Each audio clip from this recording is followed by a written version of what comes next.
Hi, I'm Michael Clay, one of the business development managers with the Aluminum Solutions Group at Lincoln Electric.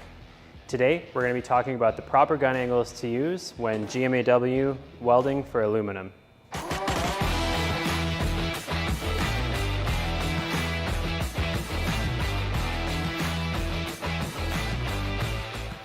In order to achieve the correct penetration and fusion for any material or alloy, it's important to use the correct gun angles. For aluminum GMAW, you'll specifically notice a visual difference if you're using incorrect gun angles. It's very important to push your weld along and not drag it or be straight on when MIG welding aluminum. If you're dragging or straight on, the aluminum weld will come out black. This can be corrected easily by using a 10 to 20 degree push angle for your weld. Having the proper gun angle for MIG welding aluminum is all about getting the proper gas coverage for your quality weld.